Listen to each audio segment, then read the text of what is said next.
Right, so this is a day video for day 29:30. It's day 29 for me, but I'm thinking of tomorrow for this video.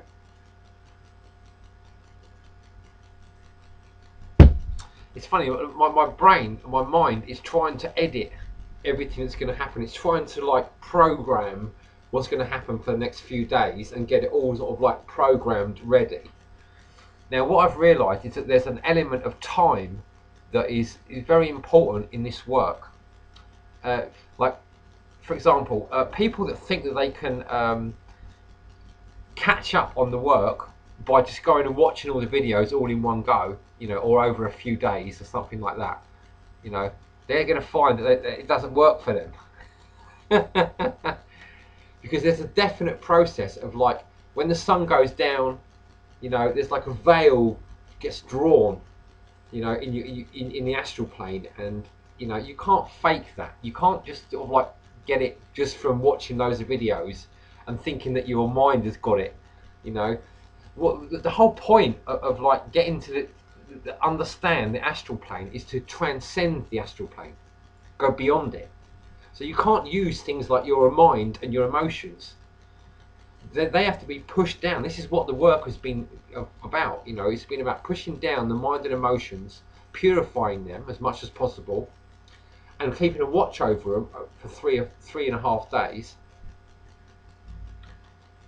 And that 3.5 days is the great work. That is what it is. It's watching over your mind and emotions for 3.5 days without them doing anything, and you keeping, them, from reacting to what's going on in the world. That's what creates your temple, your Noah's Ark, so that throat,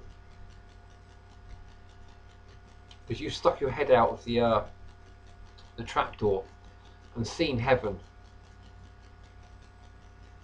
in both its guises, and you've come back down, and you've still got the light in your head, and now you're the moon. You are the devil now. You've become like Satan. You're like the new tempter. You've got this smell about you, and people won't know how to react to you anymore. So when you go around your territory now, everyone will just submit to your will, essentially, and they won't even know why they're doing it. They just won't have any choice. Because you're like 100 times more powerful than they are, and they instinctively, subconsciously know that, and so they automatically just do whatever you want. And that's a whole new ball game to get used to, obviously.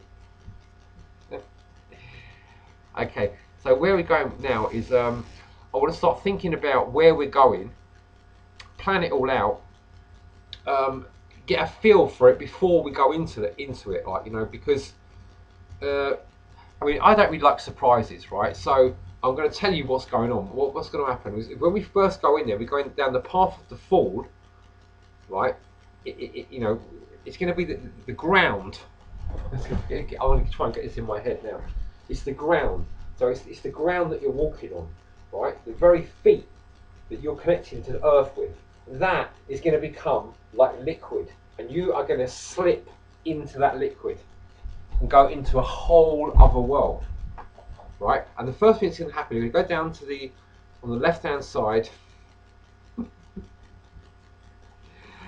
and you'll come to a floor level, and it's like a grey area. It's like grey, the colour, or silvery grey sort of thing.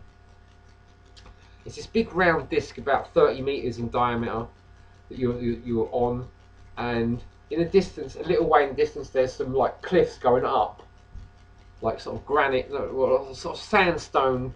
You can't really be sure if they're granite or sandstone. They're that sort of like colour and sort of, maybe they're granite, maybe they're sandstone. Not too sure. Somewhere in between. Maybe basalt or something like that. Anyway, so you're on this big round disc, this grey disc, and there's two people there, two thin guys.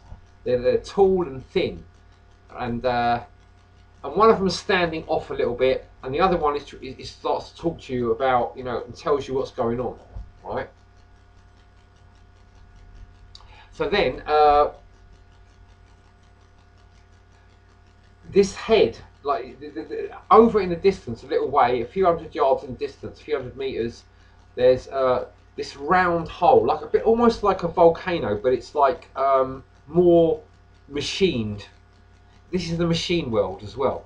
Like this head, giant big head, sticks it's like up through this hole, and looks at you. It turns its head to look at you, and it looks at you, and it's like a head. It's almost like a brain, but it's a head, and it's in a sense it's very beautiful, but it's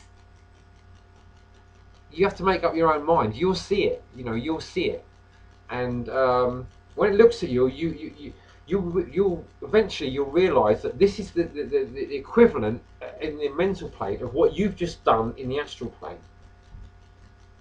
Okay, so that's what we're getting prepared for.